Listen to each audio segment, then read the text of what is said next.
This is a pandemic of the unvaccinated. Breaking news on this Thursday, the president just announced he will impose stringent new vaccine rules in a sweeping attempt to contain the latest surge. Chris Wynn is live in D.C. with the latest. Good evening. The president unveiling his plan tonight, hoping to signal a path forward out of this pandemic. With serious COVID-19 cases surging among the unvaccinated, an alarming increase in pediatric cases, hospitalizations on the rise. We're running about 130% above capacity. And the CDC predicting an increase in deaths. As your president, I'm announcing tonight a new plan to require more Americans to be vaccinated. The six-pronged plan includes vaccinating the unvaccinated, further protecting the vaccinated through booster shots, keeping schools open, increasing testing and requiring masks, protecting the economic recovery, and improving care for those with COVID-19. All federal workers must be vaccinated and have no option to opt out of being regularly tested. The president will also direct the Labor Department to require all businesses with 100 or more employees ensure their workers are either vaccinated or tested once a week. We know requirements work. We've put in place some mandates over the past couple of months for components of the federal government. Many big companies have put in place requirements. We've seen them work. The goal of the renewed efforts, saving lives and returning to normal. That is going to require moving more unvaccinated people to a vaccinated status. The new vaccine plan expected to impact nearly 100 million Americans. The president also pledging tonight to make at-home testing kits more affordable. We're live in Washington. I'm Chris Wynn. Back to you. Thanks, Chris, for that update. And we have more coronavirus numbers to get to and news to get to, right, Ashley? That's right. The state health department is reporting 429 new COVID cases and 7 more deaths. The latest fatalities are all Oahu residents, 1 woman in her 30s and 6 men ranging in age from their 50s to their 80s. DOH has reported 60 COVID-related deaths in the past 2 weeks.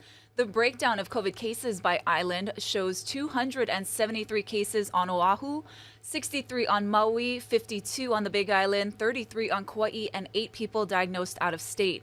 And just a short time ago, we heard from Lieutenant Governor Josh Green. He's talking about the stress our overwhelmed healthcare workers are dealing with. We've now had over 3,500 hospitalizations, and we've had 70,000 cases of COVID that the healthcare providers across the state have been working on.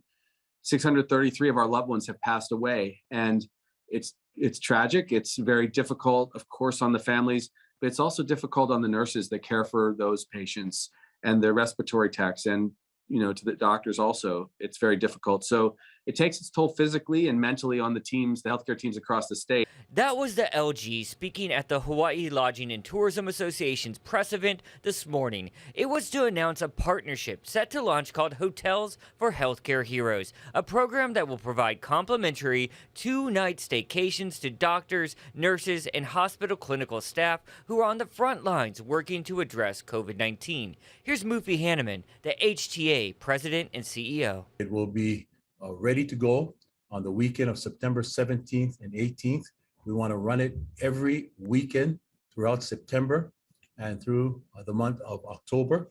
So these rooms are going to be provided free of charge, and they're made possible through donations by lodging partners around the state. Here's what Hilton Rathel, the president and CEO of Healthcare Association of Hawaii, had to say about the program. On behalf of our members, thank you so much for the way you have come together to recognize these true heroes in our community. The lodging, the respite that you are offering to our staff is highly valued and appreciated. But what is also important is a recognition of the work that they have done day after day, night after night, weekends, public holidays. They have kept at it. They have kept this state safe. We've had tragedies, we've had deaths, we've had hospitalizations, but it would have been far worse if we had not worked together and pulled together. And we thank you again. So it'll be a 2-night stay.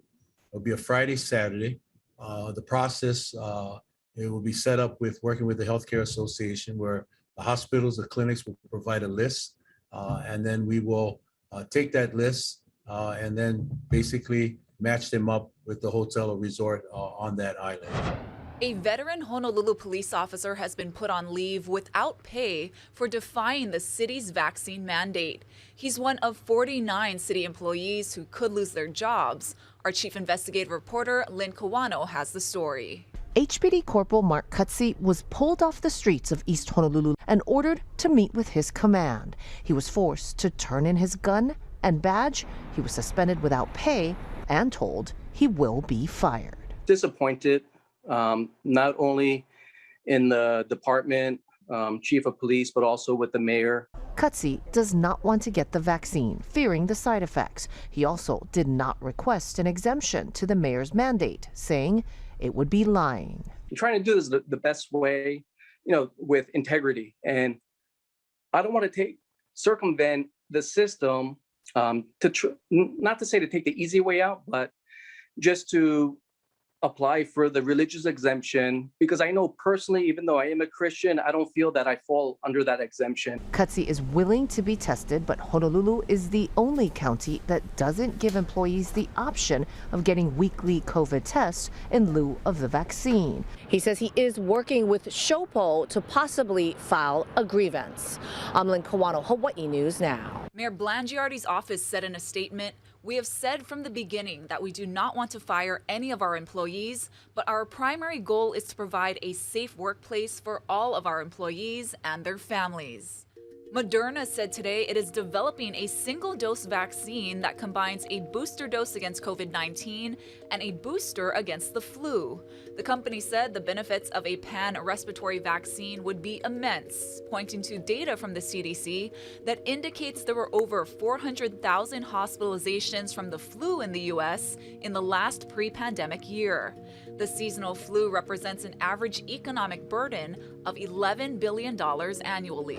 Starting tomorrow, you can upload your vaccination card information to an app, so you don't have to carry around your card when businesses ask for it. The Smart Health Card is part of the Safe Travels program. The state says it will make it easier to distinguish real cards from fake ones, as the Department of Health will verify uploaded documents. Once verified, the app will give you a QR code that can be scanned. The vaccine information provided by individuals will automatically be verified against the state vaccination database.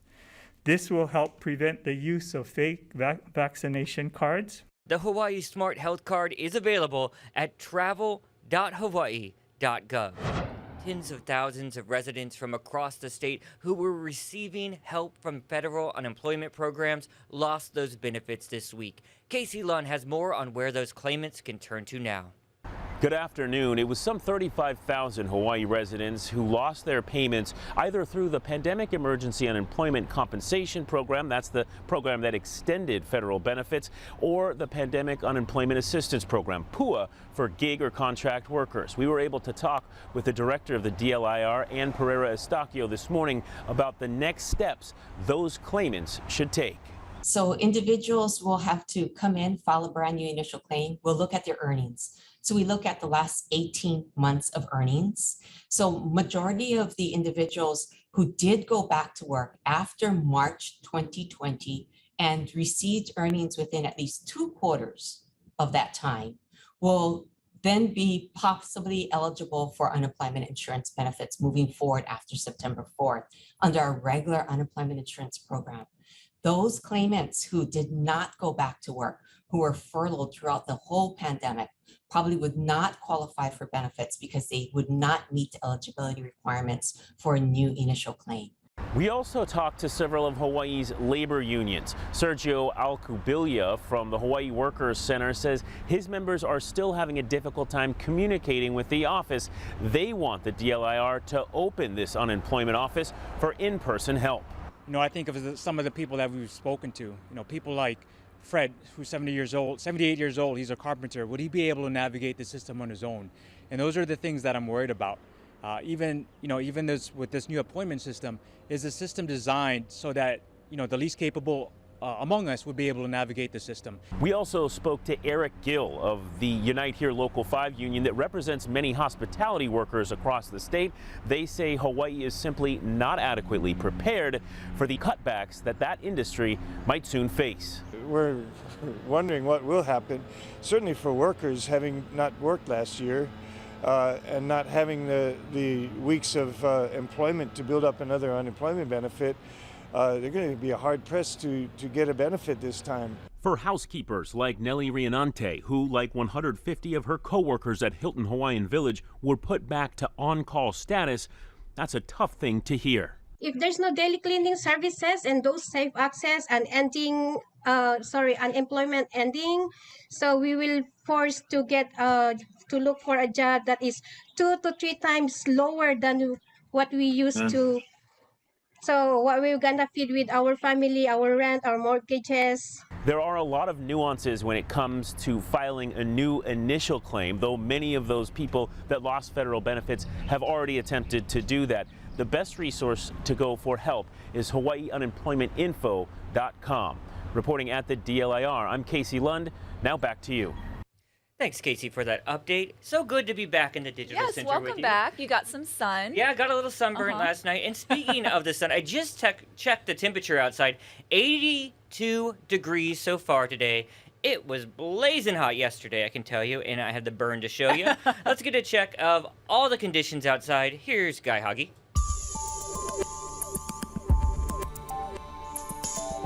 How's it on this Thursday? There's a little bit of upstream moisture right here, so there will be some passing showers from time to time for those windward areas mainly. Leeward sides will remain mostly dry. Rainfall totals will be insignificant because whatever rain comes in will be moving along quickly because we're expecting those brisk trade winds to hang on today before fading tomorrow. We're expecting them to run about 10 to 25 miles an hour. Lighter, of course, over in Kona, so it's going to be hot and sticky there. So we are expecting lots of sunshine. So the UV index will be extreme today. Load up on the sunblock, and there's a small craft advisory for the waters around Maui and the Big Island.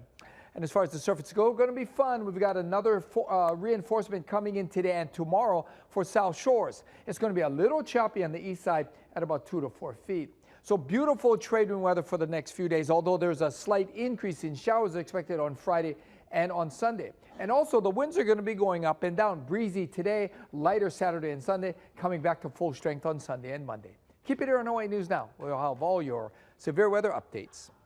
It's up to Honolulu's mayor to decide whether to dismantle the famed Ha'iku stairs. The city council voted unanimously yesterday on a resolution to remove the so-called Stairway to Heaven, although 4 council members expressed reservations. They say proposals to reopen the trail with a managed access contract have not been feasible. Here's city council members Brandon Elefante and Esther Kia'aina. The city has already spent nearly $1 million in taxpayer dollars to remodel the stairs and hundreds and thousands of dollars in security costs.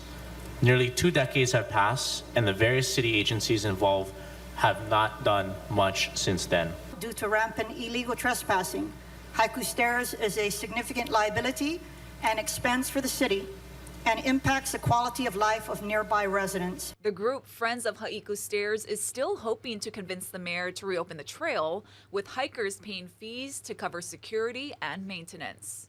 We've felt the impact of climate change all summer, from record-breaking wildfires to catastrophic flooding and deadly heat waves. A recent UN report on global warming says humans must dramatically cut the amount of carbon dioxide released into the air, or there will be even more dangers in the decades to come. Ben Tracy is in Iceland, where one potential solution is starting operation. We need all solutions and all approaches. Here in Iceland, history is about to be made. The world's first large-scale attempt to directly capture carbon dioxide and bury it underground. These are the collector containers. So that's exactly where the air comes in. Julie Gonçalves is an executive with the Swiss company Climeworks. Today, it will start operating these 96 fans powered by a nearby geothermal plant. As soon as the fans are on, every ton of CO2 that's removed is a ton that's actually helping fighting climate change and not contributing to global warming. But I have to say this is smaller than I thought it would be. Is that a good thing or a bad thing? Well, this is actually a very good thing. This is compact and can capture and store a lot of CO2. The carbon dioxide first gets drawn into these collectors. And then it's sent here. Comes in here. Yeah. Processed in this room and mixed with water. Inside this domed building, it gets injected into the ground. It's trapped in 2 stones. How long does it stay there? More than 1,000 years. So how much carbon dioxide is this thing going to suck out of the air every year? Yeah, so the capacity of this plant is 4,000 tons. That's a drop in the carbon dioxide ocean. Nearly 40 billion tons of CO2 are now released into the atmosphere every year, much of it from fossil fuels. Eliminating those emissions means abandoning gas-powered vehicles, finding new fuels to power airplanes, new materials to build buildings, and getting all of our electricity from renewable sources. Scientists say carbon capture, if dramatically scaled up, could help buy time. Climeworks has big investors, including Microsoft, which is also paying to offset its own emissions. We do believe that those companies that have more should do more. Lucas Joppa is Microsoft's chief environmental officer. Is this in some way just kind of letting you off the hook, knowing that you can spend money to offset your emissions? I don't believe so. There's no credible economic model that shows the world achieving a net zero carbon economy by 2050, which is what the world must do, without carbon removal playing a significant role in that equation. A Canadian company is planning to build this carbon removal plant in West Texas, which it says will remove about 1 million tons of CO2 a year. United Airlines is a major investor, but skeptics like climate scientist Zeke Housefather say carbon removal is still too expensive and complicated to replicate worldwide. And we certainly should not see it as an alternative to cutting our emissions when we can. So there's no magic bullet for climate change. There's only magic buckshot. It's thousands of different solutions working together that's going to solve the problem. Here in Iceland, they agree. They say this is not a magic bullet, but that if enough of these are built, it can be part of the solution. And that begins later today when they turn all of these things on. For CBS News, Ben Tracy in Iceland. A brother-sister duo from the Big Island are putting their culinary skills to the test in a new cooking competition series called Top Chef Family Style. The show premieres today on NBC's Peacock streaming service. Here's 15-year-old Ocean Kanekoa and his sister Jadine on how it all happened.